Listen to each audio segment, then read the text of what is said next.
Bienvenue sur jean-pierre-villade.com. Je vous propose un nouveau tutoriel sur EBP devis facturation classique Open9 sur la création des familles articles. C'est vraiment très intéressant de créer des familles articles, déjà pour les statistiques par rapport à, mettons, lorsque vous souhaitez savoir un petit peu par rapport à ce que vous faites au niveau des différentes prestations que vous réalisez, ou je dirais des marchandises que vous vendez, et bien si vous pensez déjà à créer des familles, vous aurez déjà une bonne répartition de votre chiffre d'affaires selon, je dirais, les marchandises que vous vendez ou les prestations que vous réalisez.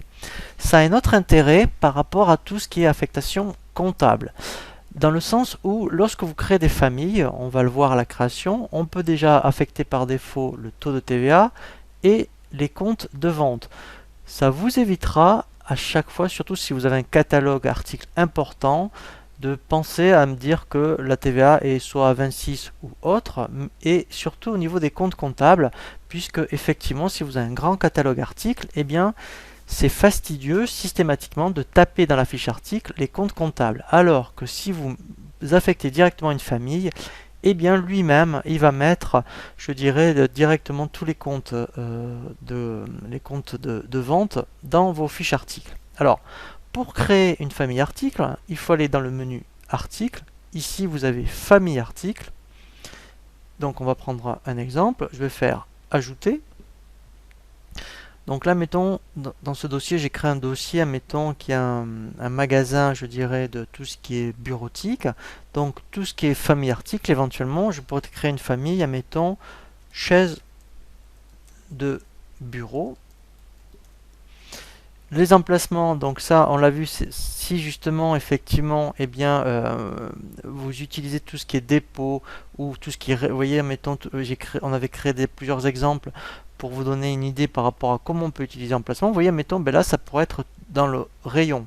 Donc, en mettant, je sais que tout ce qui est chaise de bureau, ça sera au niveau rayonnage A. Alors, on verra l'éco-contribution justement dans un autre tutoriel. Le taux de TVA, voilà, donc là, dès que je vais dire, mettons 20%, eh bien, je n'aurai pas besoin dans les fiches articles de l'indiquer. Ensuite, effectivement, je pourrais très bien dire que sur les chaises de bureau, pourquoi pas, eh bien, je pourrais mettre un taux de marge systématiquement.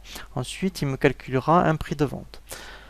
L'intérêt, ensuite, c'est effectivement ici, pour les comptes comptables. Alors, déjà, ici, vous voyez, si vous voulez voir pour toutes les TVA, si, admettons, je vendais aussi à l'export, donc déjà pour la France, je pourrais très bien dire que les chaises de bureau, quand je les transfère en compta, ça va dans le 707-100. Comme ça, j'aurais pas besoin d'y penser. Si vous étiez dans tout ce qui est prestation de service, eh bien là, vous mettriez le compte 706 correspondant par rapport, bien sûr, à la 20%. L'intérêt de créer des familles articles, si je faisais de l'export, eh bien dans tout ce qui est intracom, voilà, alors là je ne l'ai pas mis au niveau de la TVA, donc là le 707, dès que je vais en Europe, ça ne va pas dans le 707-100, mais je dis que ça va dans le 707-200. Voilà, donc ça, vous voyez, donc là c'est là où c'est vraiment très intéressant. Si j'avais, mettons, 50 articles par rapport à des chaises, eh bien ça va m'éviter de faire 50 fois cette manipulation. Donc d'où l'intérêt, je dirais, de créer des familles, puisqu'après, effectivement, ça va vous éviter justement toutes ces opérations par rapport aux affectations comptables. D'abord, en plus, ça évite les erreurs. Comme ça, moi, vous savez qu'à chaque fois que vous avez un article chaise, ça ira bien dans le bon compte. Voilà pour la création des familles. Je vous dis à très bientôt sur jean-pierre-villade.com pour un nouveau tuto